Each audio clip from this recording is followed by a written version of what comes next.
So here we go. Again, thank you all for attending. Quick reminder how we'll be conducting our Q&A sessions for these webinars. We'll be utilizing the Q&A feature. Please do not use the chat feature for these. If you do not see the Q&A feature, please go ahead and log out and update your Zoom to the latest version. CalRecycle staff will go ahead and unmute you. Please state your name and affiliation. We'll try to get to as many different people as possible. If you cannot unmute yourself or we do not get to your question, please go ahead and send those questions to slcp.organics@calrecycle.ca.gov. We will go ahead and follow up with you after the fact. And with that, I'll pass it to Kathleen Strictly and our great group of panelists. Thanks, Ray. Thanks, everyone, for showing up today. We've got 5 panelists. There's a lot of information, so it's going to be pretty fast-paced. Today, we've got County of San Diego, Caitlin Barboza, Recycling Program Coordinator. Following Caitlin will be the City of San Diego, Ken Prue, Deputy Director of Environmental Services Department. Following Ken, we then have the City and County of San Francisco, Freddie Coordinato, Residential Zero Waste Specialist, followed by the City of Sunnyvale, Bailey Hall, Environmental Program Specialist 2. And rounding it out will be City of San Jose, Alana Lowry, Supervising Environmental Services Specialist over Residential Organics and Disposal, and Donna Thurman, Supervising Environmental Services Specialist over Residential Recycling and Multifamily. And then finally, Peer Share will be coordinated by Jennifer Gilbert, Conservation Coordinator for the City of Davis and Multifamily Contamination. Thank you all for your time and welcome, everyone.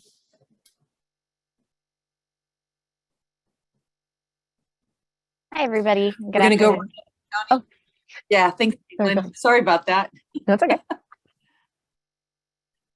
So good afternoon, everyone, and thanks for the invitation to present here today. I'm with the County of San Diego's Recycling and Organics rollout regarding multifamily complexes. Again, my name is Caitlin Barboza, and I'm a program coordinator with the county's solid waste planning and recycling section. Next slide, please. Awesome. So for today's presentation, I'll cover several topics, starting with a brief county overview, the recycling geography of our region, details on the county's recycling ordinance and recycling requirements, updates to our hauler franchise agreements, successes and challenges we have faced in the multifamily sector, and finally, county outreach and education efforts. Next slide, please. So I'd like to begin by providing a bit of background information about San Diego County. The entire county spans over 4,500 square miles, which is almost the size of Connecticut. The total population of the county is over 3.3 million, with just over 500,000 of those living in the unincorporated areas. There are 19 jurisdictions, including the county. On the map, you'll see 4 colors. The dark yellow areas show incorporated cities in the region, and the brown color shows tribal nations. The county does not have jurisdiction over these areas. The bright pink and yellow regions are unincorporated, broken down by dense and sparsely populated areas, using the 75 people per square mile metric outlined in SB 1383. The county has an approved low population departmental waiver from CalRecycle, meaning SB 1383 requirements are waived for the sparsely populated pink areas. However, our solid waste ordinance still requires a diversion of organic materials, including food scraps and food soiled paper, from commercial accounts with 2 or more cubic yards of service per AB 1826. The county also has an entirely non-exclusive franchise hauler system for single family and commercial services in the unincorporated areas. Currently, 3 of those haulers manage about 97% of the waste. However, a handful of others collect some commercial and C&D waste. Next slide, please. So I know that the folks on this call are familiar with all the applicable state laws, so I'm not going to spend a lot of time reviewing them in detail. However, what is important to remember is that SB 1383 does not override AB 341 and 1826. They all coexist based on geography. All other jurisdictions in the county only include densely populated areas and are defaulting to SB 1383 requirements. We imagine this is true for most other urban jurisdictions as well. However, the county's CalRecycle waiver means that implementation and enforcement of SB 1383 is not required in those sparsely populated areas. Since there is no jurisdictional waiver for AB 341 and AB 1826, we are still responsible for implementing those programs in both dense and sparsely populated areas. Next slide. So in order to comply with SB 1383, AB 341, and AB 1826, we amended the county's solid waste ordinance in 2021. Now, each resident and business must separate these materials and arrange for recycling and processing. Though there are some waivers for special cases, which I'll discuss later. There were no changes to the list of designated recyclable materials that were previously required to be recycled by residents and businesses. However, the list of designated organic materials has expanded to include green materials for all generators, wood, lumber, food waste, and food soiled paper. Note, as we previously discussed, there are exceptions for those in sparsely populated areas. All generators must recycle designated recyclable materials, and though residents, both single and multifamily, must recycle green materials and wood, food and food soiled papers are excluded. Additionally, only commercial businesses that generate 2 or more cubic yards per week must recycle any organic materials. Next slide, please. So residents and businesses in the unincorporated county have several compliance options.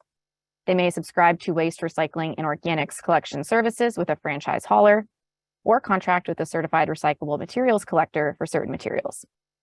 Additional options include self-hauling or applying for waivers if eligible. Next slide, please.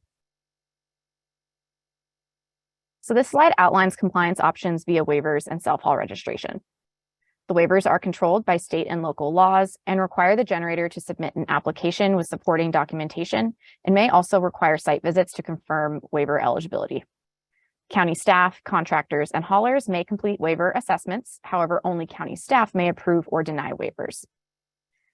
Additionally, generators may comply by self-hauling materials. Registration with the county is required, and self-haulers must retain receipts and submit them to the county upon request. Waivers and self-haul registrations are subject to revocation if it is determined that the generator no longer meets the eligibility requirements or is non-compliant with record keeping. And next slide, please. To increase diversion in the multifamily sector specifically, the county ordinance requires generators located in the densely populated areas to achieve a minimum recycling and organics diversion service level ratio of 35%.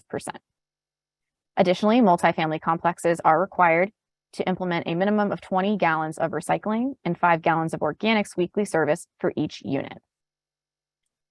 Next slide, please. So now I want to highlight some additional requirements for multifamily generators. Multifamily complexes in the densely populated areas must provide adequate recycling and organics collection containers for use by tenants, employees, and contractors, and they must educate these parties. Multifamily complexes also need to accommodate inspections by the county or its designee. Additionally, multifamily complexes that generate 2 cubic yards or more per week of materials must require in their contracts that gardeners or landscapers recycle green materials and wood waste, if applicable, for AB 1826. The county does provide sample landscaper contract language in both English and Spanish. Next slide. So when we updated our solid waste ordinance in 2021, we also updated our hauler franchise agreement. The updates to the franchise agreement outline many new required programs, including a sample shown here, which are expanded services for waste, recyclable, and organics, including collection of food scraps, container coloring and labeling standards for bins, education to all customers, including individual multifamily units, technical assistance to commercial and multifamily generators that fall below that 35% diversion service level ratio I previously discussed, assistance conducting waiver verification assessments upon county request, submission of detailed customer service level reports for all customers, and monitoring and notification if contamination is observed. Next slide, please.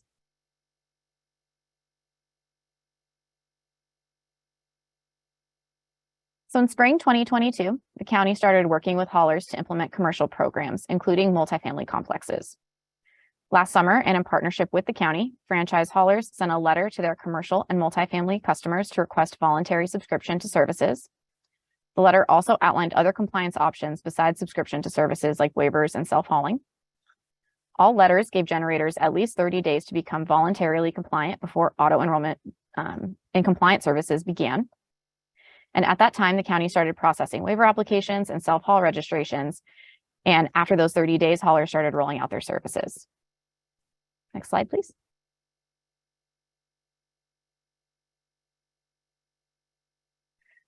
So our implementation approach was full of challenges, but I would say it's worth it to get where we are today. Some of the challenges we faced were a large influx of calls and emails from residents and businesses asking about the new recycling requirements. And while single-family residents weren't the target for the rollout, we have a large number of single-family homes that have dumpster service, especially in more rural areas or where residents have larger properties. Haulers had a hard time identifying these customers in their systems and but have since cleaned up that data. With the county's commitment to customer service, this influx of calls and emails sometimes resulted in other internal projects being delayed.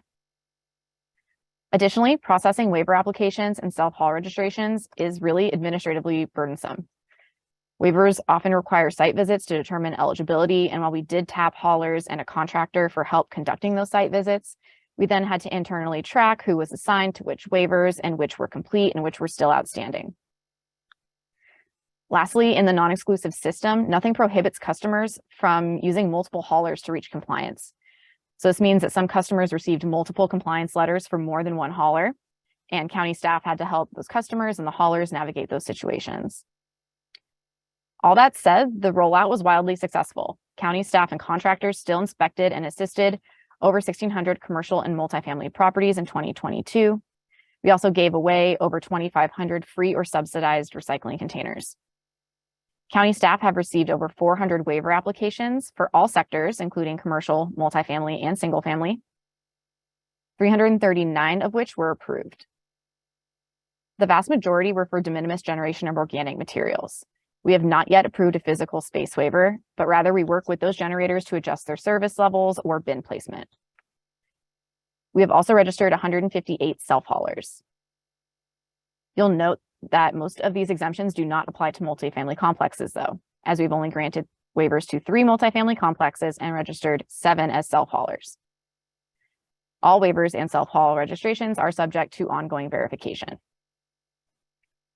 We were also able to document greater AB 1826 landscaper contract compliance as we spoke to many businesses and multifamily complexes and gathered information for their waiver applications. We have also updated our education and outreach materials to reflect the new services available, which I will review in a moment. And at this time, I'm happy to report that commercial and multifamily implementation is pretty much complete with just a small handful of generators remaining.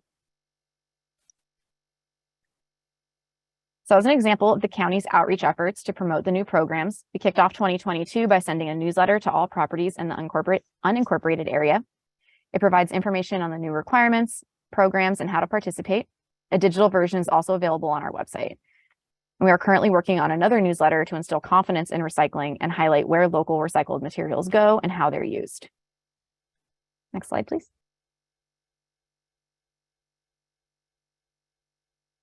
The 2022 newsletter answers the question, how do I participate? Well, after haulers roll out service, more detailed information is provided, but at a high level, programs accept yard trimmings, food scraps, and food soiled paper products. No programs accept plastic or compostable bags. The county has moved towards education and outreach that focuses more heavily on graphics and has key materials translated in 5 non-English languages. Next slide, please. And additionally, to simplify collection and storage of food scraps to take to the bin, some haulers offer kitchen caddies. The county also offers free kitchen scrap caddies to unincorporated residents who attend free composting trainings through our contractor, the Solana Center for Environmental Innovation. Next slide. And lastly, I wanted to highlight some of our direct education and outreach programs, which we feel were instrumental in our rollout. The county offers free technical assistance to multifamily and commercial properties in the unincorporated county, including door-to-door outreach. Staff are available to schedule site visits to help implement new recycling programs or offer recommendations to bolster existing programs. Properties with recycling programs in place are eligible to receive free materials such as recycling bins for common areas, recycling signage or stickers, and reusable recycling tote bags for residents while supplies last. And let me tell you that folks love these tote bags. The side has a graphic showing materials that are allowed in curbside blue bins, and they are also lined with a coating to make them waterproof and easy to wipe down. The county also provides residents with this recycling magnet outlining which materials go in the blue and green bins for easy reference. Next slide. So by implementing the programs you've heard about this afternoon, we anticipate that the county will not only significantly reduce our amount of organic waste going to landfill, but will also be firmly on our way to achieving our waste diversion goals. And with that, I'd like to thank you for this opportunity, and I'll pass it back to Kathleen.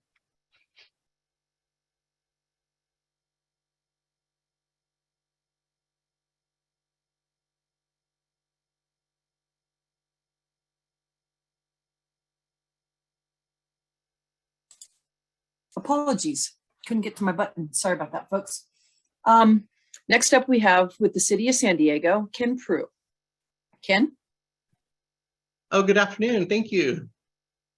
I'm Ken Prue, Deputy Director of the City of San Diego Environmental Services Department, and I will give you an updates on the city's SB 1383 multifamily implementation efforts and some of our successes and challenges. Next slide, please.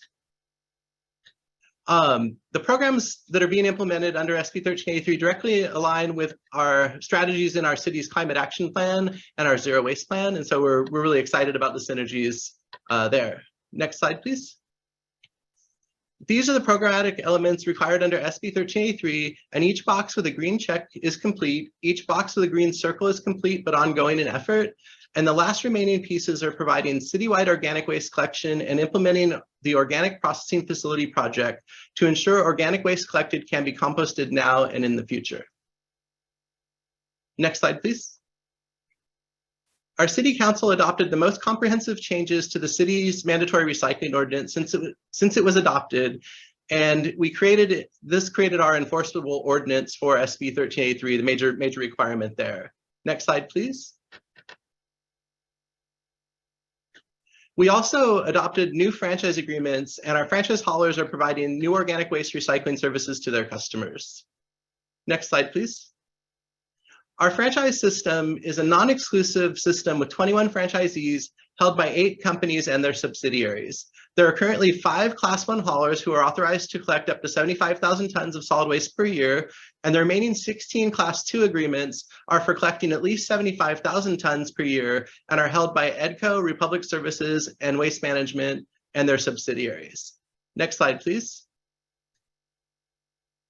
Our franchise agreements are particularly important for the city's compliance with SB 1383 and other recycling mandates because the franchisees handle 70% of the waste collected in the city, and this includes from all the commercial properties and most multifamily properties.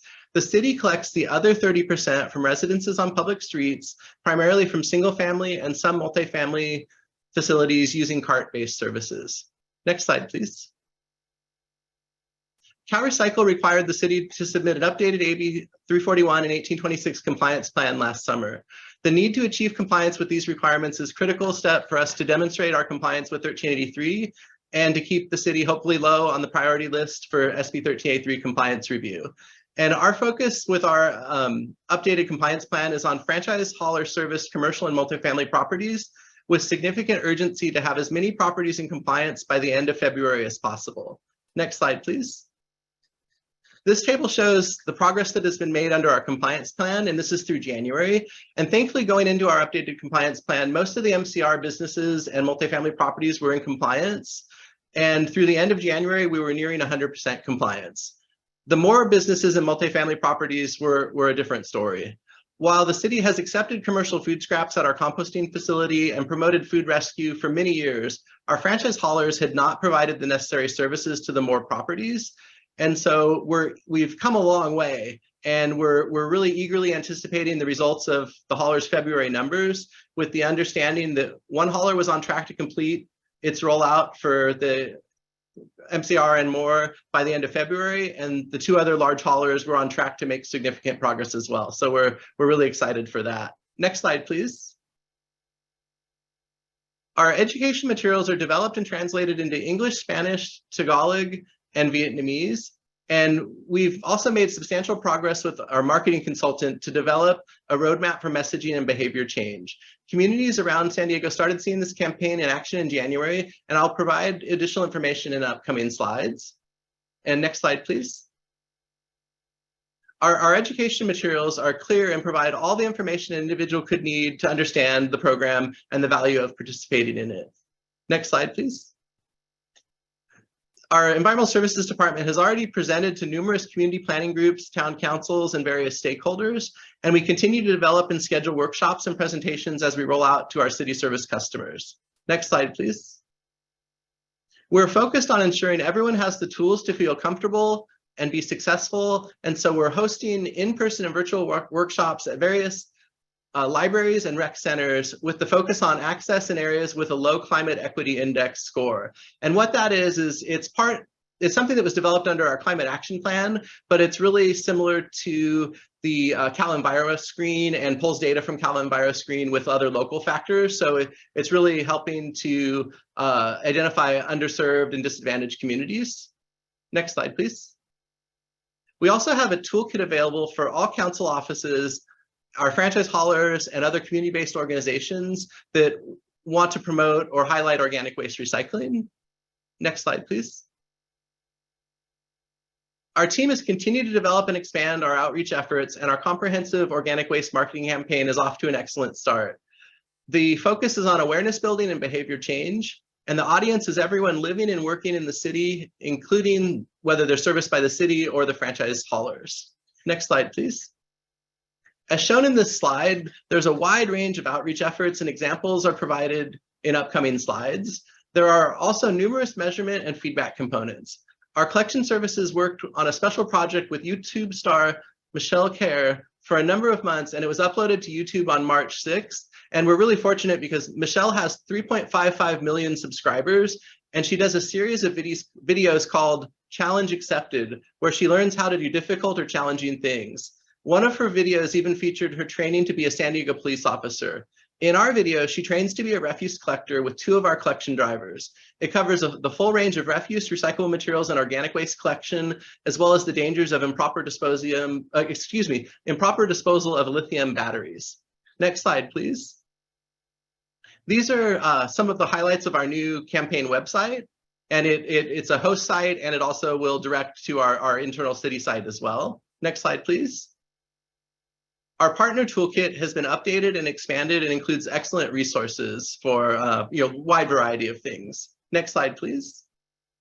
I wanted to mention that we placed truck signs on our city collection vehicles with various waste reduction and recycling messaging, and these were the initial organics recycling campaign signs that we launched. Next slide, please. The image to the left is the first campaign billboard, and the right image contains the next image to be used. And next, please. These are the bus shelter ads that have been deployed. And next slide. This is a photo of a banner being used at one of our outreach booths. And next, please. These are some of our event banners. And next, please. The campaign includes Facebook and Instagram sponsored ads. And one more, please. These are some of the upcoming planned animated digital designs. And one more, please. We also utilize water bill inserts, and this campaign branded insert is going out with the current billing cycle. In our system, they bill every other month, so this is a 2-month billing cycle. Next slide, please. Now I'll move on to more in-depth discussion on the rollout for city service homes. And we were so excited as this exact program was envisioned in our 2015 Zero Waste Plan. And we really want to acknowledge and thank our mayor and city council for really taking decisive budget action to support the weekly collection of the organic waste from all of our city service homes. Next slide, please. As a reminder, all food and yard waste go in the green cart shown here, and city service properties will receive a kitchen pail with a label of acceptable materials. Each city service single family home will get one 95-gallon cart and a small kitchen pail, and each multifamily property will get one 35-gallon cart and a kitchen pail per unit. And then we have some properties that have 65-gallon black and blue containers, and they'll receive the 65-gallon cart and pail, kitchen pail as well, as this 65-gallon size is largely likely due to space constraints. And the carts are delivered to each home, and no action is needed by the resident to receive a bin and kitchen pail. Additionally, educational materials will be included with the cart upon delivery. The containers will be delivered to the street in front of the residents, even if they receive collection in an alley behind the residence. And this is because we need to associate the container and the address. and we're unable to do that in alleys because they don't list those addresses. For the properties, residents will need to put their containers out at the same location where their trash and recycling containers are serviced. So if they live on an alley, they'll likely have to wheel the container back either through their yard or around the corner back to their alley point. And the number of collection containers for multifamily properties is an area where adaptation is occurring. And so I'd say definitely lessons learned. And our intention going in was to provide a 35-gallon unit or 35-gallon green cart for each unit that's assigned trash containers in our database, which it works in most cases for those properties with fewer units, but it's really challenging for larger properties. So we're actually working with our delivery contractor to leave a realistic number of containers for those larger properties. Next slide, please. We have several key goals during the container delivery and rollout phase, and we used our climate equity index to determine which neighborhoods and service day would receive the new service first. This approach allowed us to do specific community messaging with our marketing consultant, and also ensures entire neighborhoods and communities receive service within a few weeks of each other. We will be able to address swap out requests and other issues that arise with cart delivery right away. Next slide, please. This slide shows a side-by-side comparison of neighborhoods' climate equity index score alongside with our routing. The customers in the pink area with Wednesday service and a score very low on our climate equity index, they actually did receive the first green carts and the new service. And this also ensured that the City of San Diego Promise Zone received service first as well. Next slide, please. This is the anticipated schedule for city service customers, and our customers again being single family or multifamily, but the customers to receive their green carts and the new weekly service. Before we had manual yard waste collection, mostly with their own container, some auto customers, but it was about 2/3 of the city and it was bi-weekly. So we're really excited now with citywide weekly organics and including food. But just back to this chart, it shows the number of green carts to be delivered per service day, highlighting how big this effort is over the next few months. And the deliveries for Wednesday customers already has been completed, and Thursday customers will start receiving their carts tomorrow. So we're really excited for that as well. And when we're preparing to roll out to the customers, each address will be notified of the program 2 or 3 months before their cart's delivered, and a multilingual and in-color guide is mailed to them 1 month prior to delivery. And then a full set of information is provided in the kitchen pail and with a welcome tag as well upon the delivery. And when the containers are delivered, we have recycling specialists, code compliance officers, interns, and California Climate Action Corps fellows accompany our delivery contractor to serve as the face of the city and provide outreach and answer questions. Our staff have had very positive interactions with residents, and these staff also assist the contractor in QA, QCing data anomalies, including determining whether identified multifamily properties actually have city or franchise provided services, trying to find addresses, which sometimes can be very challenging, and also confirming the actual number of units and appropriate numbers of green containers to be provided to those multifamily properties. And I wanted to quickly thank our Class 2 haulers, specifically EDCO and Republic Services, for sharing with us a number of important lessons learned from their recent rollouts across the state. Next slide, please. If any customer does not want the size of container delivered, they can request a different size. And the green carts are offered in the 3 standard sizes, 95, 65, and 35. And 95, as I mentioned, is standard for single family homes. 65 is standard for those properties with narrow access or other challenges. And the 35-gallon is standard for our multifamily units. And what we've set up is during a 14-day window after delivery, swap out for a different size can occur free for unused containers. Next slide, please.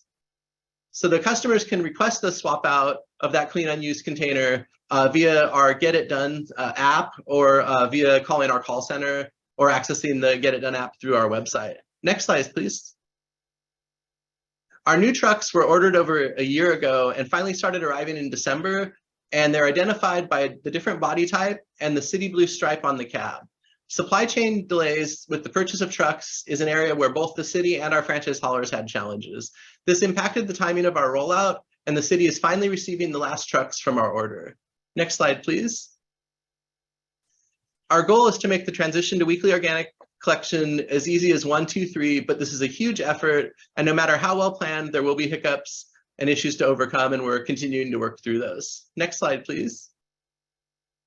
Our Miramar Greenery is ready to receive all the organic waste collected and continue to produce high-quality recycled products to fulfill the procurement goals of SB 1383. Next slide, please. Our existing greenery has served the city and region for over 30 years, but with the regulations having changed and we know they'll continue to become more stringent for these types of facilities, our Environmental Services Department is really proud to spearhead a facility that can implement enhanced stormwater protection and provide cost-effective management of SB 1383 materials for the next 30 years by executing what we're calling our Organics Processing Facility project. The new facility differs from our existing greenery in several key ways. It will have an enclosed tipping building to receive this protestable waste stream that prevents rain from contacting it during processing and will further control any odors. The facility will also have an impervious operating deck and bunker walls for the covered aerated static pile system and gore covers. Lastly, the new facility will be located off of the active landfill portion, allowing West Miramar landfill operations to proceed and eventually close without any impacts to the compost facility. So if you're not familiar with our facility, it operates on top of active landfill, and everything's a dirt surface because we deal with settlement and all the fun things that go with operating on top of a landfill service. Next slide, please. We're really excited about the establishment of these new programs and amended contracts and everything that goes with it. And all these things directly support our zero waste plan and also our climate action plan. And so we're really excited that all these things are coming to fruition and ultimately to get more materials diverted from the landfills. So next slide, please. And with that, I just want to say thank you so much for allowing me to provide this update. And I really appreciate it. Great job, Ken. Thanks so much. Before we go to Freddie with the City and County of San Francisco, I wanted to remind everybody that any of your questions should go into the Q&A and not the chat. If you don't see a Q&A on your Zoom screen, then you need to unfortunately close out, go back to the invitation, do the latest version of Zoom, and then come back in. So I just wanted to remind folks to send questions to Q&A and not chat. Thanks so much. And that brings us to Freddie Coronado, Residential Zero Waste Specialist with the City and County of San Francisco. Hi, everyone. Thanks for having me here. Thanks, Kathleen, for the introduction. Today, I'm just going to be going over our multi-family dwelling zero waste program. So in case you're wondering what those acronyms are on there, next slide, please.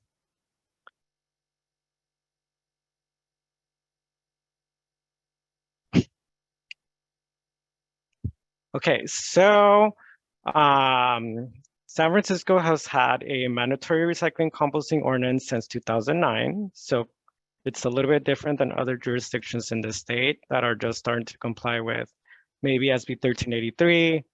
We've been doing this for over close to 20 years now.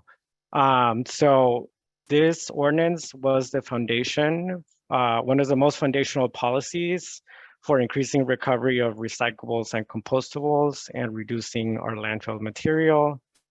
And this law significantly increased our composting collection within a month of implementation. So thanks to this ordinance, our mandatory recycling composting ordinance, we have achieved close to 98% service compliance for all residents, businesses, commercial and institutional properties having adequate source separation service. Next slide. So San Francisco embarked on a series of recycling composting collection pilots with our primary service provider. And I think mostly everyone knows well here. So the pilots resulted in rolling out citywide our signature 3-stream collection program known as Fantastic 3 in 1999. So even though our ordinance became implemented in 2009, we've had compost collection in the city since 1999. Of course, blue for recycling and green is for our compostables. So that includes food scraps and compostable plastics. And again, going back to the other slide, this program is mandatory for all businesses, apartments, single-family homes, city government, facilities, and events. So everyone in this city is required to comply. So the city and county of San Francisco has roughly 800,000, close to 900,000 residents. Our multifamily buildings are residential buildings that have 6 units and above. So that includes apartment buildings, that includes condominiums, high rises, affordable housing sites, and single room occupancy hotels. So 203,000 of these housing units are considered multifamily in the city. So it's a big chunk of our residential units. My purview is 8,000 multifamily buildings, of course, with the help of Recology. And something I think one of the challenges for a city is that 80% of the city housing stock was built before 1980. So of course, right, a lot of our older buildings were not built to have adequate space collection. With that being said, I have only granted 25 buildings a waiver due to space. So we are very strict with compliance and enforcement of our ordinance, and no handouts really, except for 25 buildings where we have absolutely found that there's no space for the 3 bins.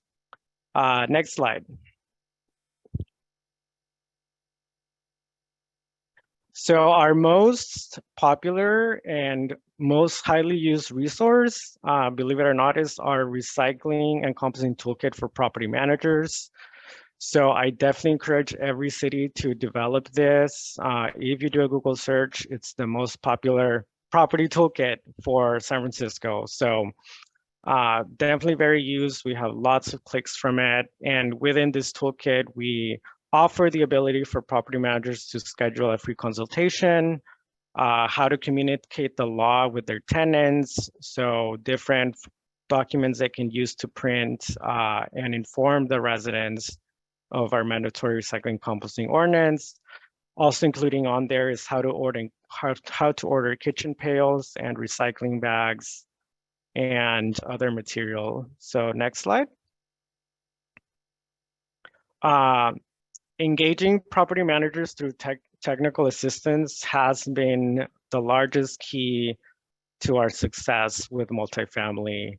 So that's been done internally. We've also had campaigns with consultants. So Cascadia, for example, Recology also provides technical assistance. So I cannot reinforce enough that having that face-to-face interaction with the property manager is going to provide you the highest return in your investments if you're able to do this. Next slide. And really the key to technical assistance and to site visits, right, is to ensure that the property has the right service levels. Of course, you could do this during a rollout, and our service level requirements are as follows. So it's 8 gallons of compost per unit, 16 gallons of landfill per unit, and 16 gallons of recycling per unit. And just to note on this, in San Francisco, usually our multifamily buildings contain 1 or 2 people per unit. So that's how we base this, gallon requirements. And these are, of course, per week. Next slide. So I want to spend some time here, knowing that some of you are probably doing rollouts. So when conducting rollouts, these are our key steps for success. Basically, we start with a site visit and the waste assessment. So with a property manager and maintenance staff, both involved during the site visit. We also provide service level change recommendations after the site visit and taking pictures. And then management approve the changes. So we can't really force a property to do them unless they agree to. And then we go through a rollout day, usually divided into 2 days, depending on the type of property. And last but not least, we conduct door-to-door outreach. Is the most effective outreach method for multifamily. And of course, we monitor contamination and participation. So the success of these rollouts really occurred because everyone had a piece to play in the puzzle. So maintenance staff and apartments, property managers, and or hauler, of course, helping with the placement and the delivery of the bins. So again, it really is a joint effort when working with multifamily to ensure that our rollout is conducted properly. Rollouts are really big infrastructure changes to multifamily properties. So especially to large buildings, to large properties. So really helping a property manager go through these changes is key to your success. And we want to be an assistance to the property managers, right? You don't want to be a burden. Asking a property to implement recycling composting is often like another thing for maintenance staff to do. So the more help you can provide the sites, the better. And in general, multifamily buildings, I can probably say everywhere, they don't get as much attention, say, as single family residents. So definitely if you have large apartment or multifamily building stock, consider doing the most you can for the sector. Next slide. Through our technical assistance and site visits and rollouts, we've had to adapt to different waste enclosure types and to ensure access to residents. So of course, new buildings will have shiny new waste enclosures like you can see on the left here. So newer buildings, they have codes to provide adequate space for refuse. But more often not, like for example, like these townhomes here, if they have space in the front, simply put a set of bins in front of it. Or if you have this type of a waste enclosure, more a community garden type of building, you can play around with the different sizes of the bins and just make it work for each property. That's the other key. Each property is different. So it takes a lot of work to ensure that they have access, and that means playing around with different size containers and collection and whatnot. Next slide.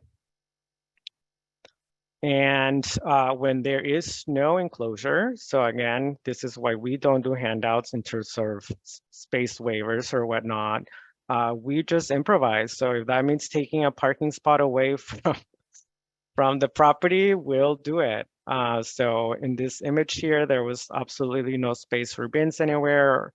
We can't really cover the sidewalk. So we kind of just work with our SFMT, our municipal transit agency, to take away a parking spot from the property, which was kind of frowned upon, but necessary in order to get the property into compliance. Okay, next slide. I'm kind of going to go over our outreach methods now and some key to success. So door-to-door outreach is effective for rollouts. It's the most effective outreach method for an account that has barely started recycling composting. Might not be necessary, right? If you're working with a property that already had the service and you're just readjusting service. But it's key for new properties, especially for affordable housing sites. For many of the residents, it's going to be their first time hearing of composting and recycling. Again, apartment residents don't get that interaction from city officials hardly ever. So when you show up to these properties and you're there to talk about their new program, they are usually received with a lot of joy because it's like, oh, wow, like a city employee is showing up to my door to offer me something that I can take advantage now, right? So, and during this outreach, of course, we explain what's compostable, what's recyclable, and we offer the two materials here that you see, collection items. So the kitchen pail and the recycling bag. Next slide. So community presentations, we have found are most effective for seniors. So if you are living in a city that has a lot of senior housing, they already have standing senior meetings, a lot of the properties. So go ahead and take advantage of that. We've done so. Senior properties usually, they turn out for their monthly meetings or whatnot, and it's a great spot to get everyone in the same room, work with the property manager to have some food, some games. So yeah, it's very effective message. And a lot of our affordable housing senior properties in San Francisco are of Cantonese speakers. So because of this, we ensure to have someone in our outreach team, be of that community so that they have that connection to the seniors. So another important thing is when working with seniors, make sure that it's someone that is from their community and that can speak their language, and you'll have a higher success delivering the message. Next slide. Every other year, we send all our apartment residents an MFD mailer. So the mailer just basically contains a link to our sfrecycles.org website, just some cute graphics. I think San Diego said that as well. Graphics are super important, so make sure you have good graphics. People get lazy, they don't want to read text. So the more pretty pictures you can have, the better it's going to be to get your message across. And of course, we really emphasize our free pickups for bulky items and for household hazardous waste. We do offer one free bulky item pickup per unit per year for residents. And next slide. And through our rates, we basically ask Recology to be able to offer free recycling totes. Well, the recycling totes are only for affordable housing sites, so that's roughly 400 buildings in the city. But the kitchen pails are offered to everyone, to all residents, to participate in the composting program. So that's both for single family and for apartment buildings. Next slide. And we have sfrecycles.org. That's our virtual recycling guide, recycling wizard, as some of you might call it. And it is offered in Spanish and Chinese. They're the most common spoken languages in our city. And we update this, and we encourage property managers to always distribute this link to their residents through whatever form of communication they have with the residents, via it's a newsletter or email or doing a post on doors. I have a couple more slides. So next slide.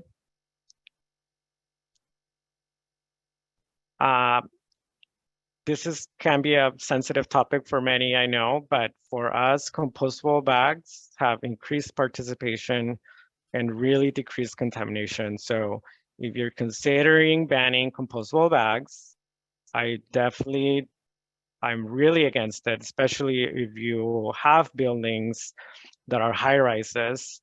So compostable bags have really drove participation. We've partnered with EcoSave and BioBag to install dispensers in some of the buildings through different pilots. So what you see here is an EcoSave compostable bag dispenser. They're either installed, say, on every floor, or maybe like at the bottom of each building, and residents. Property management would supply the bags, so they would be responsible for keeping stock of the bags.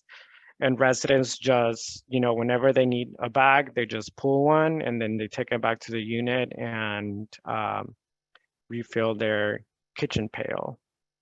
Next slide.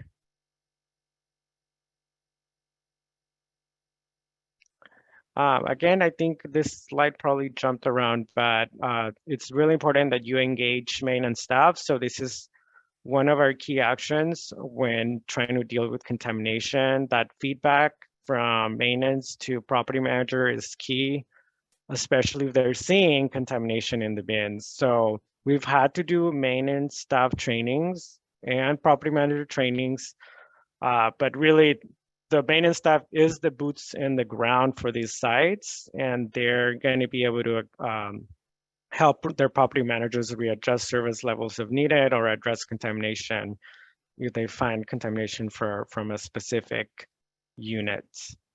Next slide.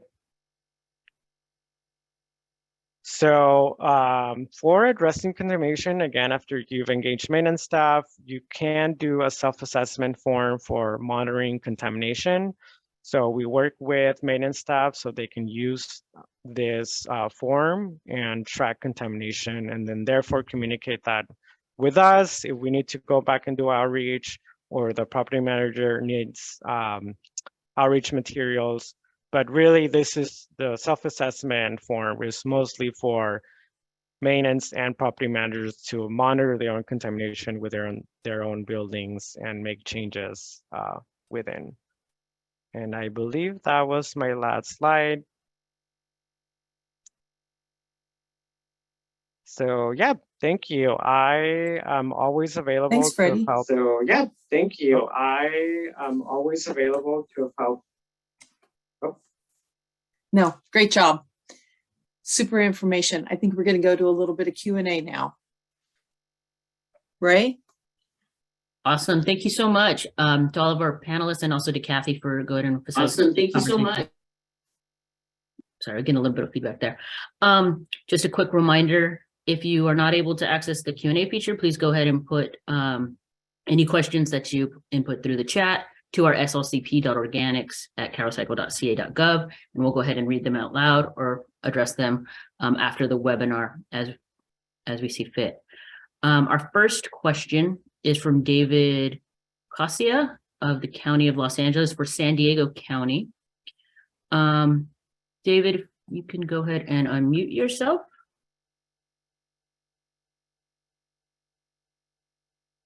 Go ahead and ask your question to San Diego County. Sorry about that. Got a phone call. So yes, LA County, I'm with Public Works. We are looking to investigate more self-hauling, and we're interested in how the County of San Diego is additional information on how you're permitting, which agency is permitting the self-haulers, and how you're doing the verification, and possibly what happens if you find out they're not actually self-hauling like they're supposed to. Yeah, this is a great question. So we allow anyone to register in the self-haul program. They don't already have to have been self-hauling. If they just say, okay, well, now with the increased rates, I want to self-haul, we allow them to register. So we have a directory of everybody who is registered as a self-hauler. We do ask them for receipts about once annually. This is something that's handled by our small team we are nestled in Public Works, the recycling section. So we don't work with any other permitting or enforcement agency at the county. It's just something that we track. And yes, any self-haul registration or waiver can be revoked if circumstances change, folks are found to not be eligible, if there's contamination consistently found in their bins, or if the hauler finds contamination, or if we find it during a site visit, we would revoke that.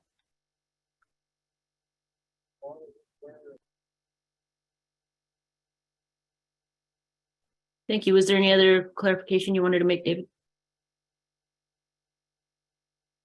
Good.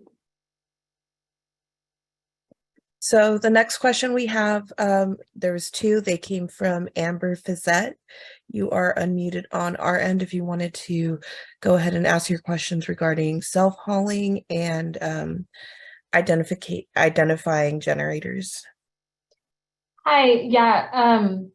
Well, one question is sort of similar to the last one about self-hauler certification or registration. And then the other is, I was curious if San Diego County has other municipal services that you provide that the auto enroll is sort of attached to, and if not, how you handled identifying the generators and the billing. Because we don't provide any other municipal services, the county doesn't. And so I've heard that there's challenges around that, because if somebody doesn't want a service and you auto enroll them and then they don't want to pay for it, they just won't pay for it if there's no, if there's no water or electricity or anything else attached to it. And then also, we have property like parcel data, but it's hard to identify tenants of properties and things like that if you don't have some other sort of utility service to go off of. Yeah, so at the county, we have a non-exclusive franchise hauler system. So we are not actually providing the service to anybody. We work with our haulers to implement the compliant services and do site visits and verify waivers and self-haul registrations. So the haulers are actually the ones who are identifying their customers that are applicable to the different state laws and our ordinance, and are the ones rolling out the services. So they report their numbers to us. We do get our customer service level reports quarterly from all the haulers right now, so we can verify that data on our end. But we're not doing the upfront work. That's something the haulers are doing for their own customers.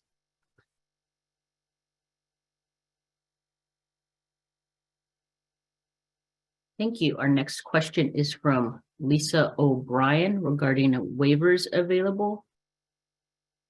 Lisa, if you could go ahead and unmute yourself and state your name and affiliation, you can go ahead and get your question answered.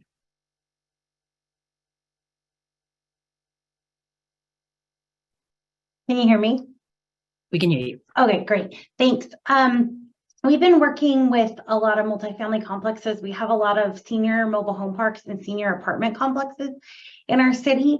And we're hearing a lot of concerns about those that house dementia, seniors that suffer from dementia and Alzheimer's types of issues. And so they're getting a lot of contamination notices, and they don't, we've done training, we've done multiple trainings at a lot of these sites, and we're just not getting anywhere as far as coming up with a lot of solutions for that. And I was wondering if there's any type of medical waiver that's allowed or has been considered, because we're kind of at our wit's end. We don't really know what to tell them. Our hauler doesn't know what to tell them. And there's quite a few of them within our city. So I guess it's a question for CalRecycle. Do you have any suggestions on how to address that?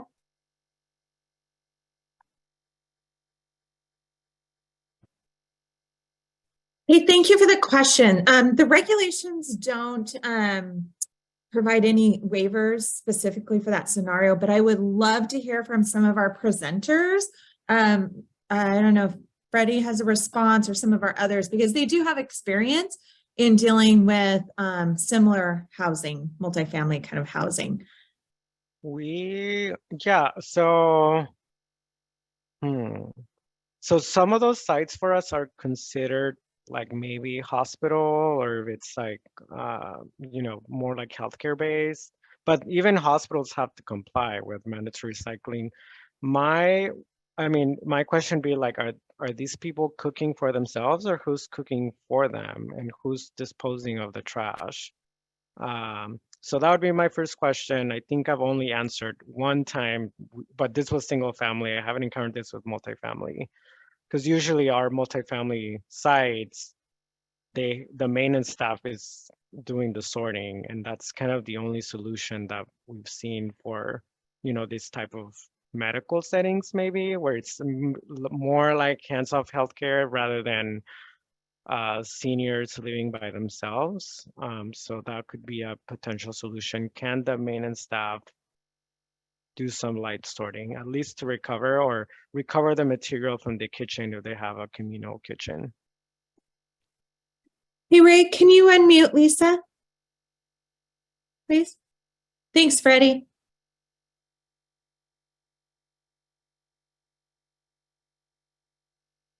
Thank you. Some of them they're not necessarily hospital settings.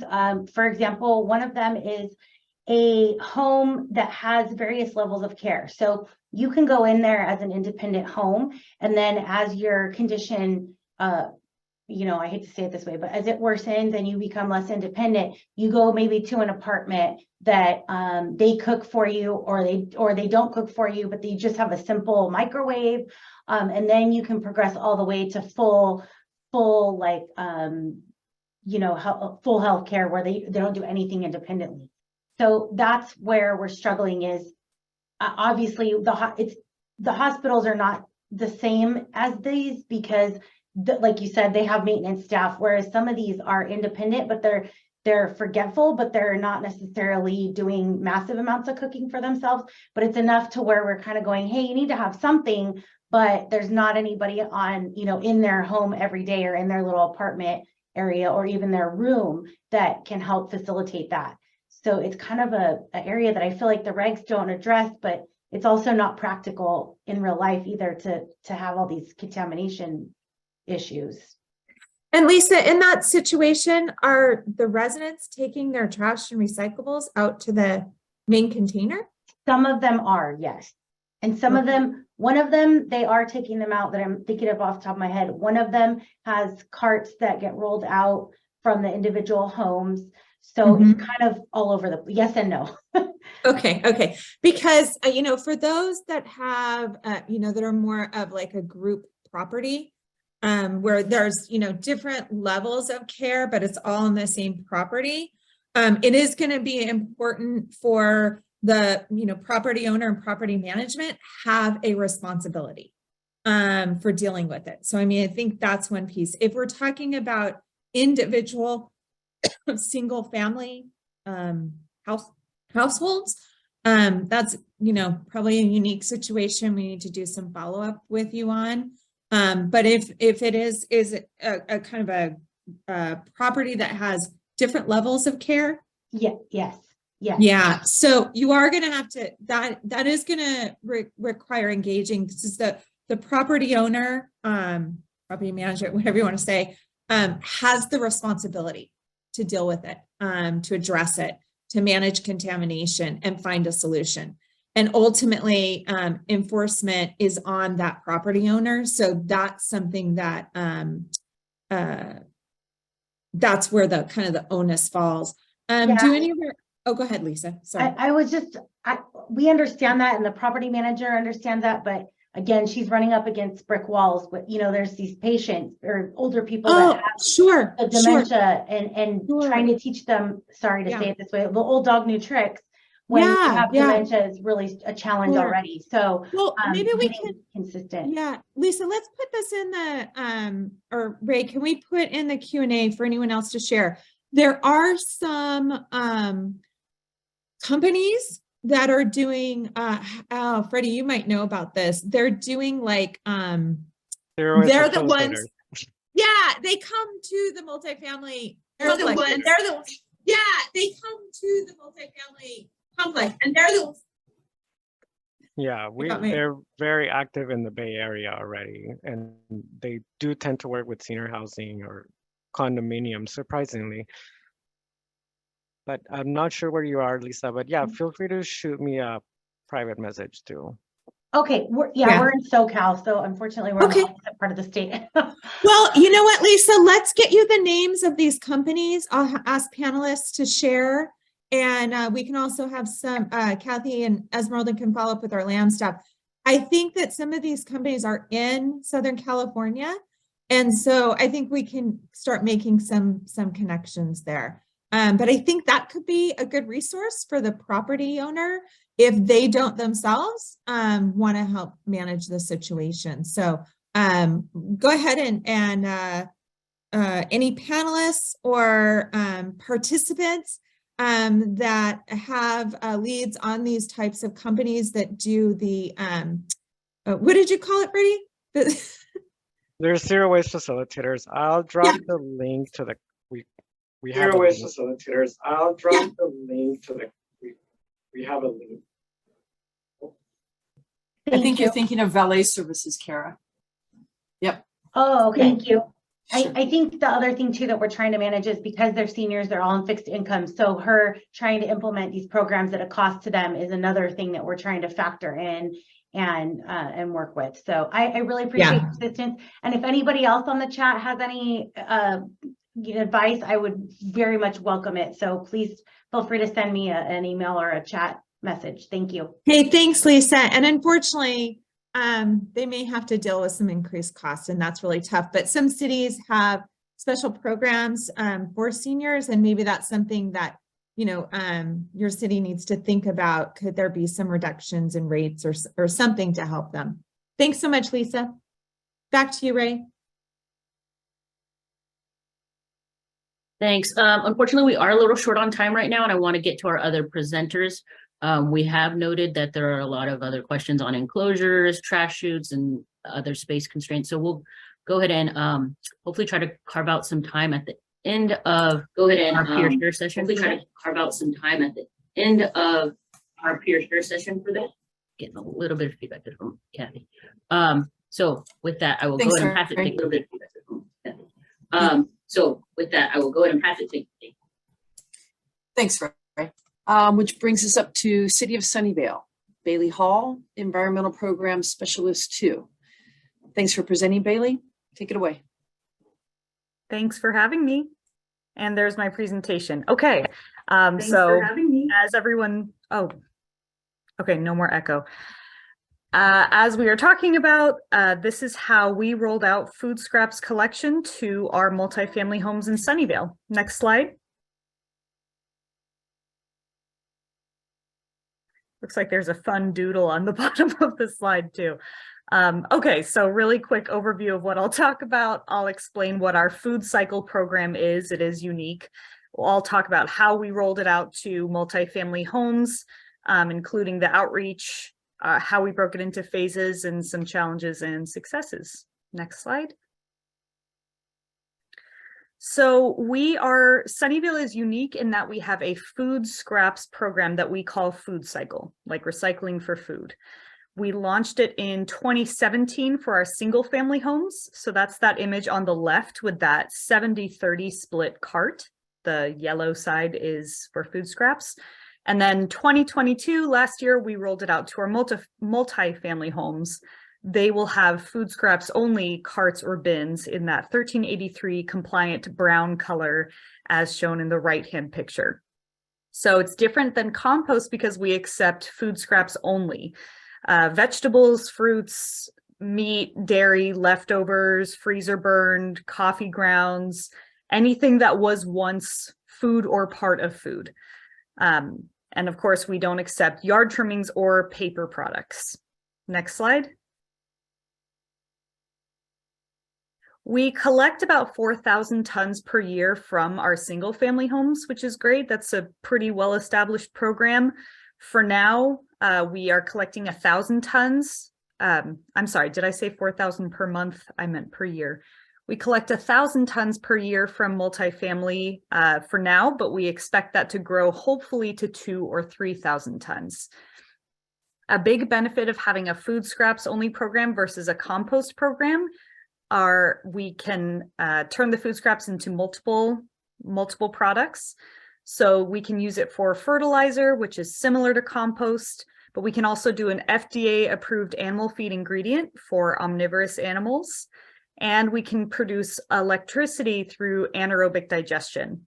In fact, our long-term goal is to send all our food scraps to our water pollution plant next door to our MRF, so it would be a very local closed loop system. Next slide. So because we have 1,200 multifamily homes in Sunnyvale, not nearly as many as San Francisco, but still quite a lot, we basically had to divide it into 3 different phases based on geography. So you can't see individual street names in this map, but basically it was divided against major street names. So phase 1 was everything north of Evelyn Avenue, and it had about 450 multifamily homes. Phase 2 was in between Evelyn and El Camino Real, 250 multifamily homes. And the last phase was everything south of El Camino. And our timelines were pretty tight, not a lot of time in between at all. Phase 1 was March, phase 2 was August, and phase 3 wrapped up very recently, just in November. Next slide. So our first step in everything was to do outreach to property managers to let them know what's going on and what to expect. So first we sent out a letter and an FAQ sheet to all property managers, and then we'd follow that up with a phone call or email, ideally to set up a site visit. For the really small properties, probably anything like 12 units and less, we wouldn't do a site visit unless we were requested, which sometimes we were. But anything larger than that, we really tried to set up a meeting with the property managers so we could walk the site, talk about the service level changes and the cost, because unfortunately the food scrap cart or bin would be an extra cost. It wasn't baked into garbage prices. We'd also talk about bin placements and how the property owners and managers communicate with tenants, as well as next steps. We also would make sure that we would try to get a confirmation and kind of the blessing quote of these property managers a month before we delivered carts and bins. It was kind of tricky though, because since we made this a mandatory program for all multifamily homes, you know, no waivers, no opting out. We hoped for agreement and confirmation of service levels, but even if a property manager said, you know, no, I don't like this, or I think that's way too many bins, too bad. That is what you're getting. Next slide. So this is not meant for anyone to read. This is just an example of the FAQ that we mailed out and had available on our website. It's supposed to just cover, it was 2 pages, I think, front and back. And it's supposed to just cover everything. You know, what is this law? How does it affect me? What are the consequences if I were to not do it? Things like that. Next slide. So then, of course, we did outreach to residents. Our kind of internal goal was we don't want anyone to be surprised about this rollout. So 3 to 4 weeks before the program starts, so before the bins and carts are delivered, we would mail a letter to all residents in that phase. And the letter came in 3 languages, English, Spanish, and traditional Chinese. The last one was upon recommendation of a consultant we hired actually to do an analysis of the most common languages used in Sunnyvale. So 1 to 2 weeks before, we hired an external vendor to drop off an outreach kit on each unit doorstep. So this kit included a countertop pail. It's like a 3-gallon plastic pail for folks to collect food scraps in, and informational flyers inside that also came in those 3 languages. The flyers included what goes in the food cycle bins, how to do the program, tips to keep your pail clean, and also why we're doing this program for anybody that is interested. Next slide. So you can see pictures here. On the left is an example of what the flyers actually look like printed out. And then on the right is an example of a wonderful worker from that vendor that was dropping off hundreds and hundreds, thousands actually, of pails during the phases. Next slide. Oh, we also had, in the development process, we started out with just the letters and the flyers, and then we realized, you know, if someone opened their door and just saw a pail on their doorstep, they might feel really confused, and hopefully they'd look inside, but maybe that's not intuitive to everybody. So we decided kind of late in the process, but still in time to implement, to do a pail hanger on the pails. So we attached these with a twist tie. And this is just a front and back hanger saying, hey, the new food scraps program is coming. This pail is yours to keep. Scan this code to watch videos on YouTube for more information. So front was English, back was Spanish and traditional Chinese. And it's, again, just to give people a heads up so they don't like automatically throw this pail away or get very confused. Next slide. We also did a ton of outreach because, again, we didn't want anyone to be surprised. So in our annual recycling guides that we send out to all residents, we included a blurb to, if you live in a multifamily home, please expect this program. We did update Sunnyvale articles, and we put blurbs on our city website as well as specialty. That's our hauler. Those websites. We did a ton of tabling, so much at farmers markets, grocery stores. We even went to some MFD sites with varying success. We did a lot of social media posts, ads in our local newspaper, and we even did digital banner ads for Mercury News, which is a newspaper that goes out to the whole county. So we really tried to get the word out there a lot. Next slide. So that is my colleague Brandon, who's on this call. Hi, Brandon. I won't show the video now. I don't think we have time, but basically we have a YouTube channel. I encourage all of you to check it out. It's youtube.com/Sunnyvale Recycling. We already had some great videos on there for food cycle in general about, what goes in the program, how to do it, tips to keep your kitchen, not smelling bad. But for our rollout last year, we filmed a special video directly aimed towards multifamily residents. So it talked about, it had the same initial setup of, here's how you collect food scraps in your kitchen, but then it physically showed going to either an outdoor enclosure and putting a bag of food scraps in a cart or bin, or going to a special shoot room where they'd either have a chute designated for food scraps or a bin in the shoot room, to try to capture at least several different setup types. So youtube.com/Sunnyvale Recycling. Next slide. So really quick before I close out, I wanted to just share some successes and challenges because we certainly experienced both. So for the successes, we had a very positive, almost like heartwarming response to tabling. I don't know why, but even more so than when I've tabled for other, more generic things, the community seemed really appreciative that we were, out there trying to spread the word and trying to talk to people about this. The best was when we tabled, for one of the phases, we tabled the week the pails were delivered at a grocery store in that area. And it was so nice because so many residents came up to us and pointed at the pail we had on the table and said, oh, I got that this week. So it was a perfect entry to conversation.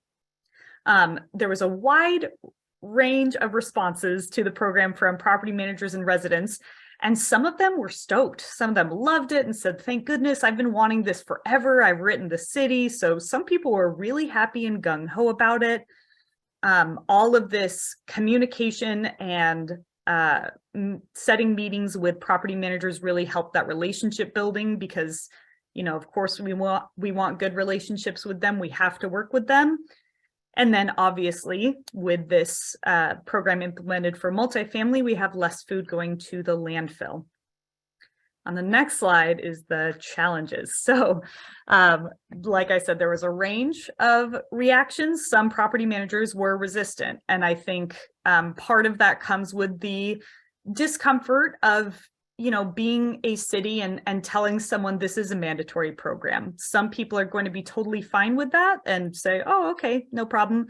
And others are going to really dislike that. And there's no opt-out option. There's no de minimis that we gave out for multifamily. So we had a few instances where that was tough. We also had a challenging time in phase 1, figuring out exactly how to prescribe service levels. Over time, we came up with a really great formula. So now, because we collect food only, it's not compost. Our minimum is 3 gallons per unit of food scraps. There'd also be differing MFD layouts. So there's, the outdoor enclosures, there's shoot rooms, there's also door-to-door valet service. So that was a challenge too. And then what these pictures kind of show, residents and property managers sometimes have a very hard time, even after you explain it, really hard time understanding that this is food scraps only, not compost. So during many lid flips and site visits, we still see, napkins, paper, takeout boxes like the one in the picture, things like that. So that will be a continuous challenge for us to explain that this is food scraps only. And I think that is all I have. Yeah, that's my email if anyone wants to connect. Thank you.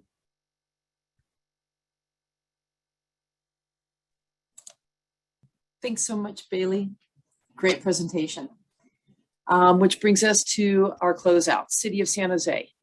Alana Lowry, Supervising Environmental Services Specialist over Residential Organics and Disposal, and Donna Thurman, Supervising Environmental Services Specialist over Residential Recycling and Multifamily. Next slide, and I think we're ready to go. Oh yeah, we're good. Thanks so much, Kathleen, and thanks everyone for having us today. Thanks, Alana. Thanks so much. I'll just jump right into it. It's Donna here. San Jose is the 10th largest city in the United States, the 3rd largest in California, with over 1 million residents and a diverse community. Next slide, please. A little bit about our collection program here. We provide solid waste collection, processing, and disposal services to the city's residences and businesses. We've been doing this since 1985. Our staff oversees various contracts and agreements for the services provided by various haulers and facilities located within San Jose. We manage an annual program budget of about $300 million, and our programs surpass recycling mandates with waste diversion rates of over 70% for residential and city facilities, 95% for residential yard trimmings, and 60% for commercial. Next slide, please. Our overall diversion for solid waste programs is 62%, and this represents all the waste streams over which the city of San Jose has control. Again, our programs surpass the 50% recycling mandate, with goals over 70% for residential and city facilities, over 60% for commercial, and 95% for residential yard trimmings. And these diversion counts are based on tons diverted and tons generated.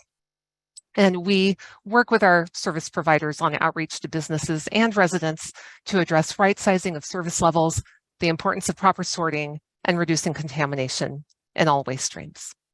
Next slide, please.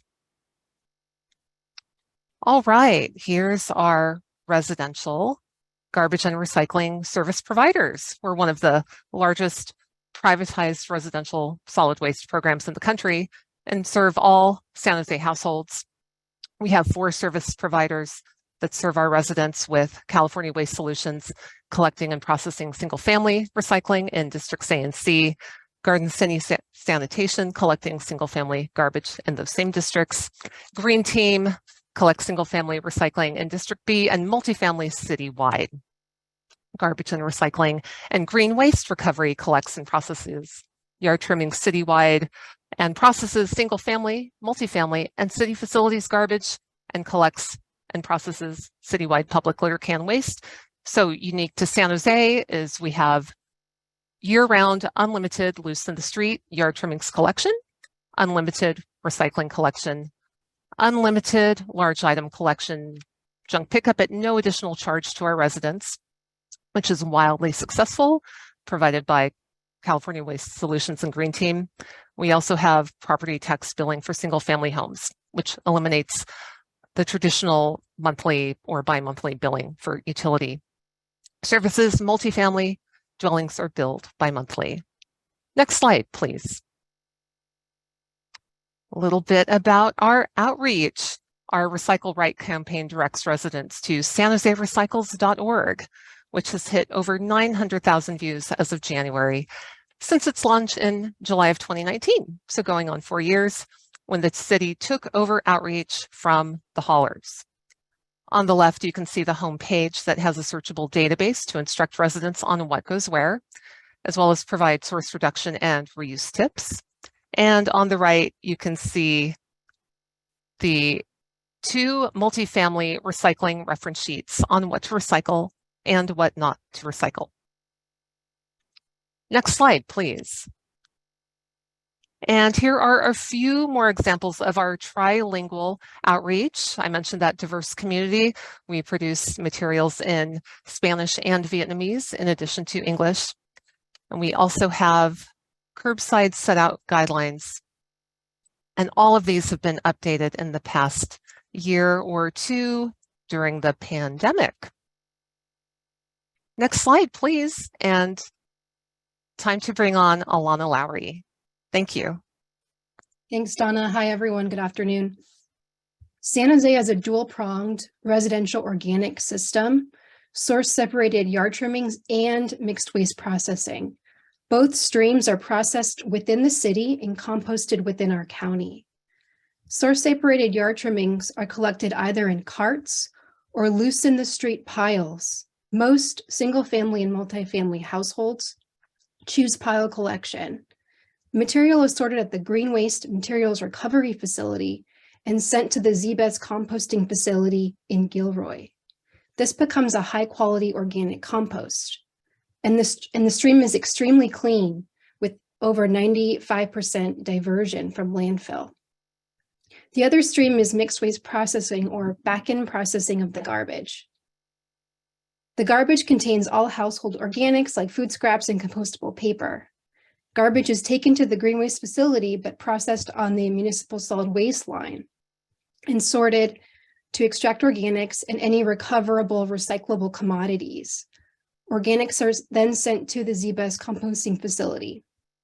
Once it's done composting, it gets screened again for residue and becomes a landscape compost. Both organic streams fold into the residential program's overall diversion rate. Next slide, please. The multifamily dwelling sector equates to 1/3 of San Jose residents. There are currently 118,000 units among 3,400 complexes.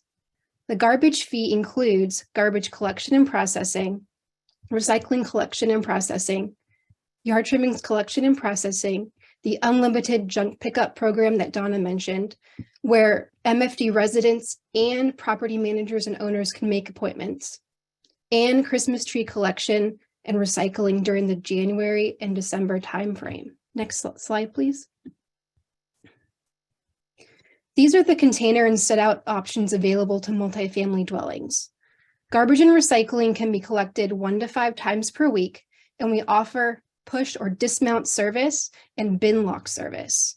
There are 2 recycling container options, a bin or a cart, depending on enclosure space. Most complexes subscribe to both a 3 cubic yard bin and a recycling cart. Yard trimmings is collected weekly, but we require the MFD property manager owner to sign a free service agreement with Green Waste to set up collection.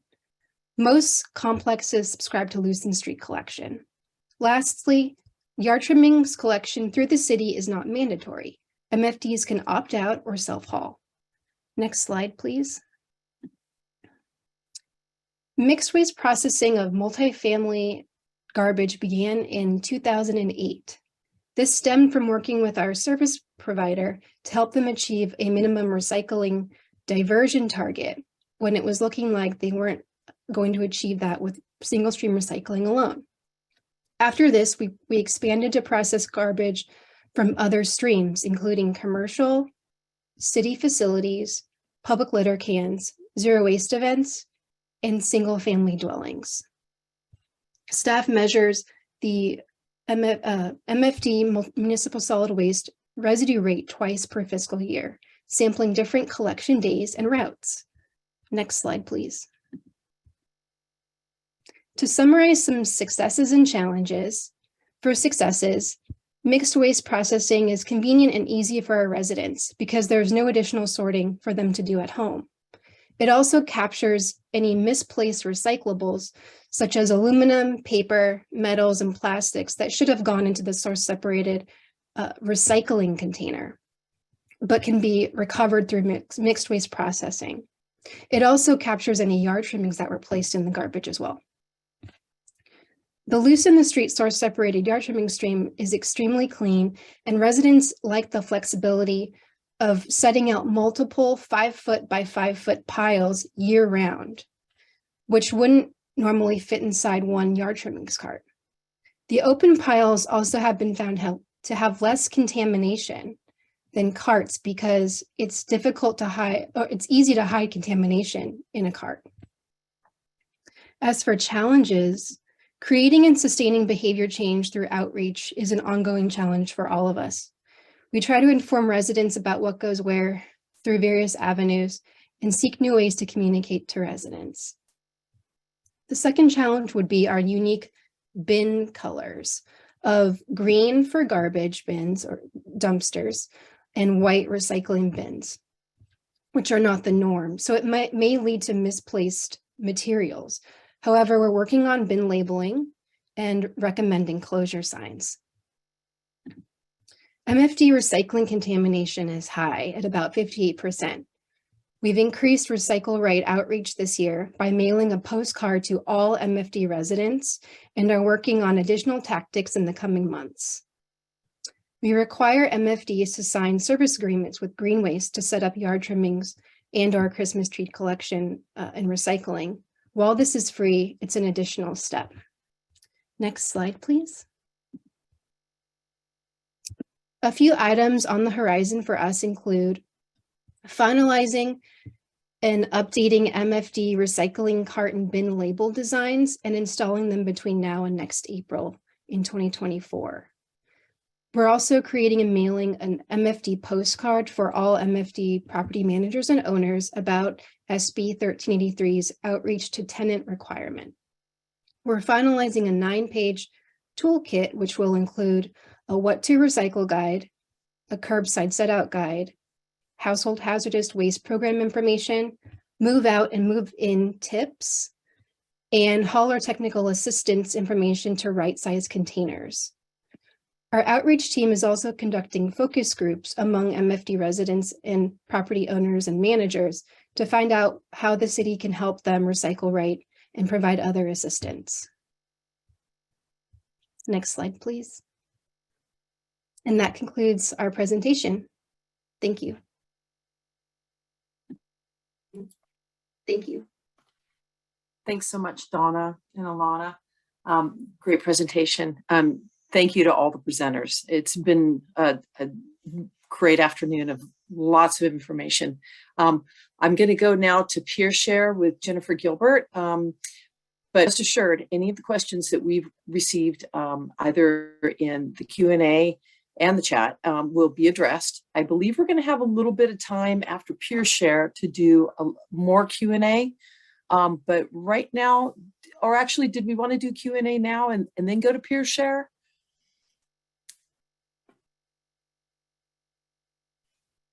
Yeah, Right? Kathy.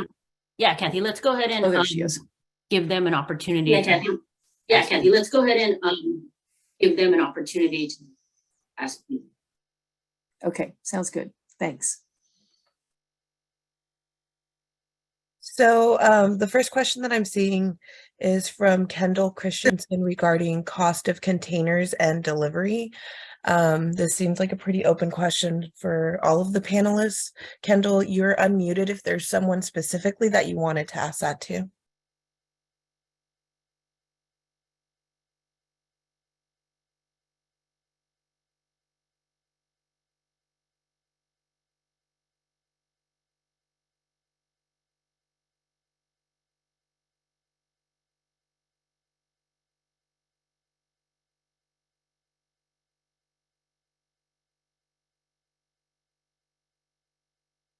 So I'm not sure if Kendall has the ability to unmute themselves, but I'm not sure if Kendall has the ability.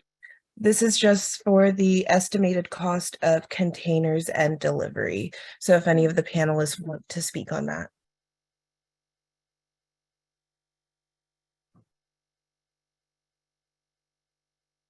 I could speak loosely. I'm Ken Prue from the city of San Diego. These are very high level numbers, but just for the containers that we're purchasing for our single family homes, it's about 240,000 plus green containers. That's about roughly 12 million. And then for the kitchen pails that we're getting, about 285,000 kitchen pails, it's just right at, we're budgeted right about 1.5 million. And I don't have the assembly and delivery costs at the tip of my tongue. So that's something that I would have to check on.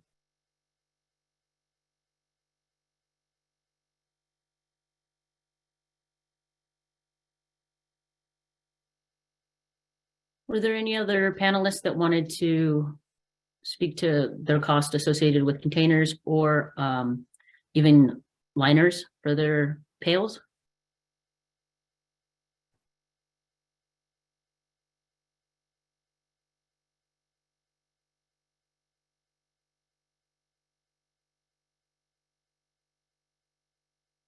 Okay, I will go ahead and open up the next question to all panelists as well regarding space constraints and enclosures, especially a lot of concern with trash chutes.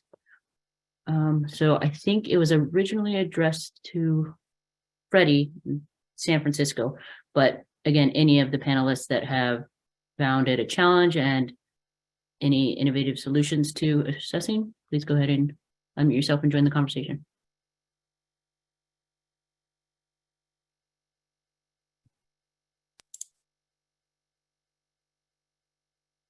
I can jump in here. Chutes have been really hard for us. They, in some cases, they're kind of the bane of our existence. We don't have a great solution yet, but we're also new to it. So I know different properties are trying out different things. There's a couple that have dedicated a chute, just a full chute to food scraps only. So they had to add, a paper or container recycling cart inside the chute room. Others are doing a bin inside the chute room for food scraps, but then they complain about odors, so they need to get some sort of room deodorizer. And if they change it out a lot, then it seems to work okay. One waste sorting company has even proposed to have folks drop bags of food down the same chute as garbage. And we are letting one property try that, but no word on how successful or well that's going. Yeah, they're kind of like Bailey said, they're very, sorry, just they're very hard to work with, especially if a building is more than 6 stories. I think, if it's an apartment building that has 3 floors or 4 floors, then they have an elevator. I usually just ask the property owner to consider closing the chute and having a centralized collection station. And it's less work for maintenance staff, less money spent on the chute. But you could potentially face residents raising up in arms and going to a rent board and asking for reduction of services and blah, blah, blah.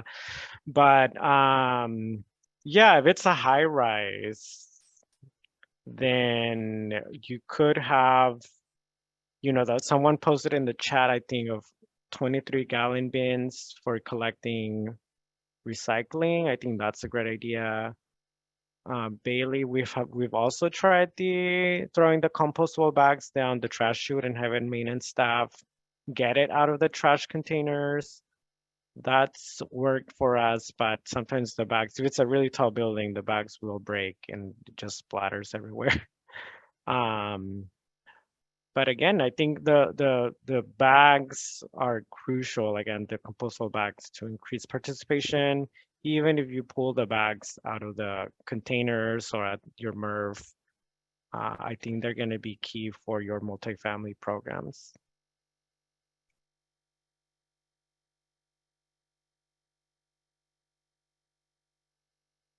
Okay, the next person we're going to for question is Jasmine Haddon. You are unmuted on our end if you want to unmute yourself and ask your questions. Hi, I had a couple of questions that have already been answered, but ultimately I'm really curious to know if this was handled at the regular admin level for any agencies that did do multifamily outreach and wasn't contracted, what that looked like in terms of timeline, amount of hours dedicated, how that was separated. I know Freddie touched on it about all the door-to-door outreach that they did, and that seems really time intensive. And so with a small group, any ideas or tips on how to get that done?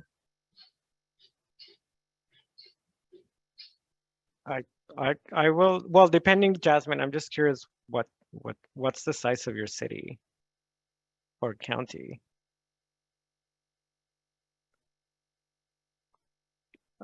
I think for us it works because we have such a bigger city, but if you're with a smaller town, perhaps maybe Bailey, you can answer that question, or maybe City of Davis. So the city of Monrovia is about like a little under 40,000 people. We're looking at, I believe, couple hundred multifamily properties, 5+.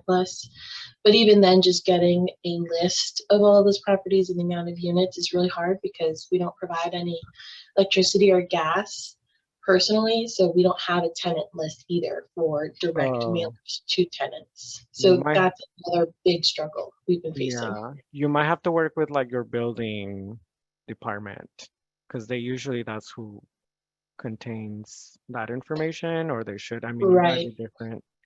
Yeah, we've tried the water, but again, owners and property managers get the water bills, and so not all tenants are listed on that either.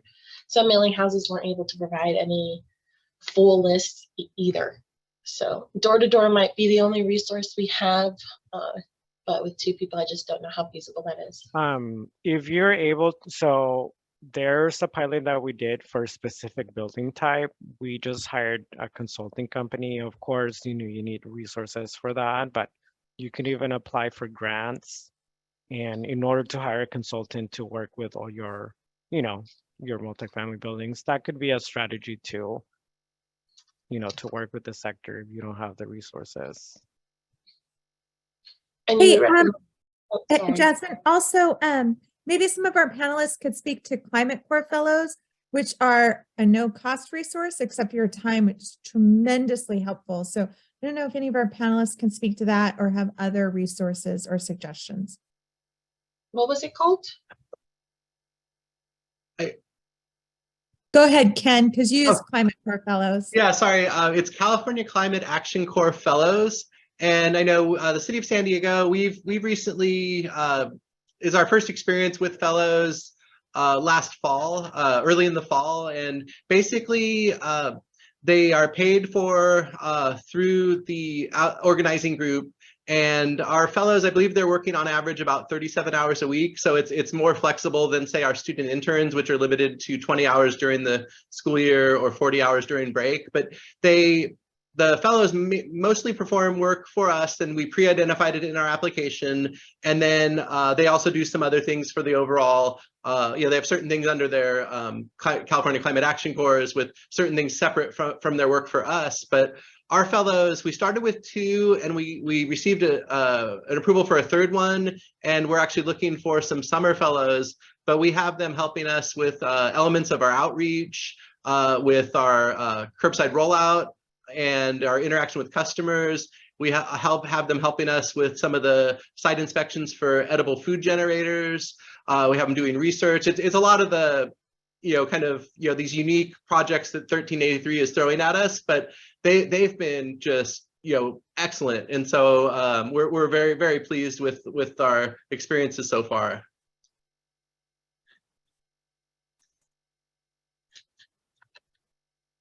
Thanks, Ken. In keeping in mind our time, let's go ahead and move on to our peer share with Jennifer Gilbert of City of Davis. And again, any questions that we don't get to or that pop up in the next couple of weeks, go ahead and send them to our SLCP inbox that is typed in on this slide. We will be posting this to YouTube, so if you missed anything, go ahead and check out the CalRecycle Department YouTube channel and feel free to leave comments, and also get any of our panelists' contact information to go ahead and further engage with them. So with that, I'll pass it off to Jennifer. Thank you, Ray. So I was asked to talk a little bit about a question that we had at the last one of the last sessions about multifamily recycling regarding contamination issues and how various jurisdictions are addressing contamination at multifamily. I heard a lot of conversations about that just at this webinar as well. So I wanted to start by sharing a few things that the City of Davis has found to be extremely helpful in working with multifamily properties. And then I want to open up and just get other thoughts and ideas from other jurisdictions, because I'm learning so much from all of you folks too. So thank you.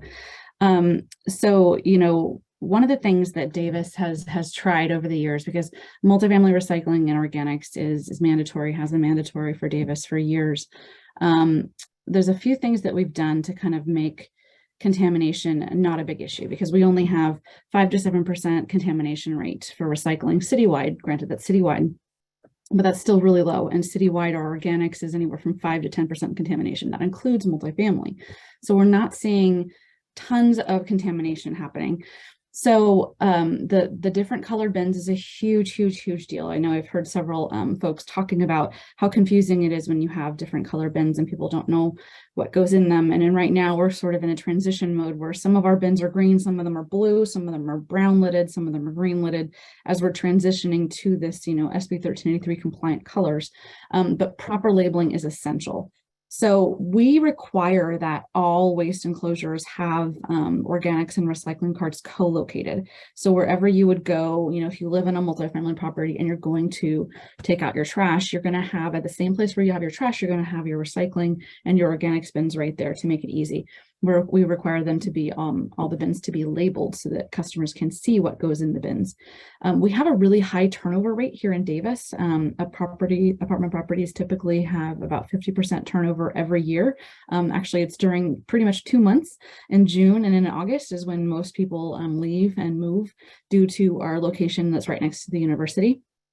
So that gives us a targeted time when we can address new residents coming in, because new leases start September 1. Citywide, the Davis model lease is used at all rental properties. So starting September 1 is when you have new residents move in. So we have a huge outreach program that reaches all of our multifamily properties. We're a city of 70,000 customers. So we have about 135-ish, 175-ish multifamily properties. 11,000 plus units. So we mail out a packet to each property manager. We've got the contact information for the property managers. We email that out to a big packet, literally a huge packet they get every year. And that packet has recycling flyers for every single one of their tenants. It also has a lot of information about other environmental programs, water quality, like a lot of different stuff as well. And of course, SB 1383. We also have the email contacts for most of property managers, so I will send them reminders throughout the year. Hey, it's move out time. You're probably getting a lot of this kind of waste. Here's how to deal with it. Move in time. Guess what? I bet you have cardboard coming out your ears. Here's ways to deal with the cardboard. So keeping up that conversation with your property managers as best as you can. That, let me tell you, putting together that list of all the email addresses was not easy. It did require a lot of in-person, door-to-door outreach with these multifamily properties, but I cannot tell you how useful that email list is. Maintaining that positive relationship with your property managers is essential. And one thing I want to say, because I hear people say this and it drives me nuts. I went to a training once when we were talking about how to work with multifamily properties. Always call them multifamily properties, never call them complexes. No one wants to have a complex. No one wants to live in a complex. It has a negative connotation. So when you're talking to these folks, make sure you refer to them as properties or communities and not complexes. Anything you can to put a positive spin on things to make it sound fun is essential. We've got some fantastic property managers here in Davis that have been here for years, longer than I have. And they literally will go out to their trash enclosures and they'll take pictures of stuff when it's contaminated and they'll send it to their residents. Of course, I've got other managers that, they come and go every year. Properties have huge turnovers of even their management staff. And so it's a constant re-education effort, even with the property managers. So I would say, think about talking to your property managers as two forms of outreach. You need to outreach to the managers and you need to have a separate campaign to outreach to your property, like the tenants, the folks that live there. So that's just a few things that we've done to kind of make things a little bit easier. Oh, and someone was mentioning trash chutes. Oh my gosh, trash chutes. Oh, they're difficult. For any new building and any new development, we require that if you have trash chutes, you have to have trash chutes for everything. If you have existing ones, you have to find some way to modify it so that you've got, equal access to recycling and organics, and that's difficult. We actually put a moratorium on compactors in the city. So anytime someone wants to have a new development or they have a new building permit to do a tenant improvement and they've got a compactor, that compactor is not staying unless they have a serious reason why they need to have a compactor. They have to prove to us that no other form of garbage service will work, because we have found with compactors, they can't monitor for contamination. They don't know what's going in there. We can't do a site visit and see how they're doing. And it's really difficult to get people to recycle and divert things well if there's a trash compactor, because it's just so much easier to throw everything in this one big bin. So that's a few things that we've done that have been really successful in helping us keep contamination down, and it's worked. So, and Ray, I don't know how you want to do this exactly, but I know we're supposed to open it up, and I'd love to hear other people's ideas and how they deal with contamination, how they manage it. Yeah, absolutely. I know Freddie with San Francisco was willing to share some of their solutions and challenges.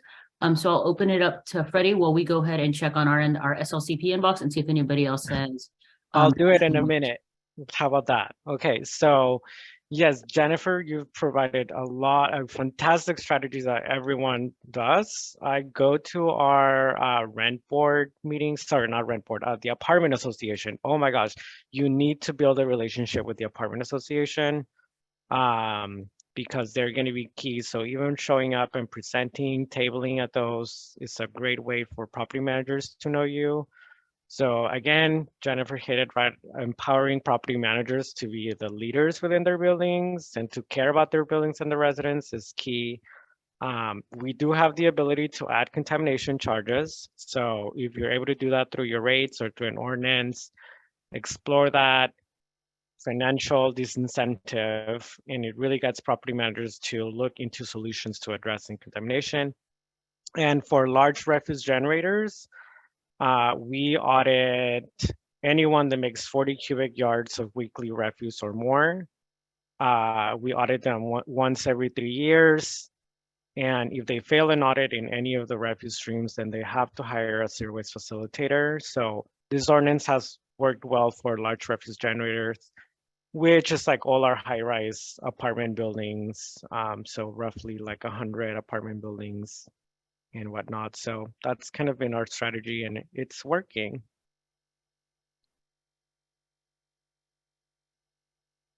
Thanks. Thank you. So Kanya, I just got your message. Would you like to go ahead and just ask your question and maybe some of the specifics of your request from Jennifer so we can get it documented verbally? Sure. Can you hear me? Hi, Jen. Hi, everyone.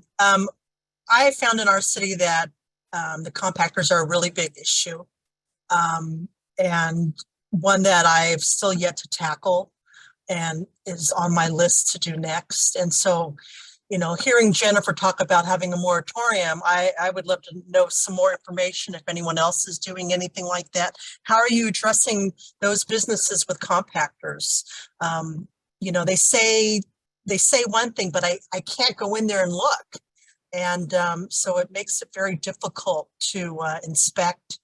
And quite frankly, I don't always take them at their face value, what they're saying.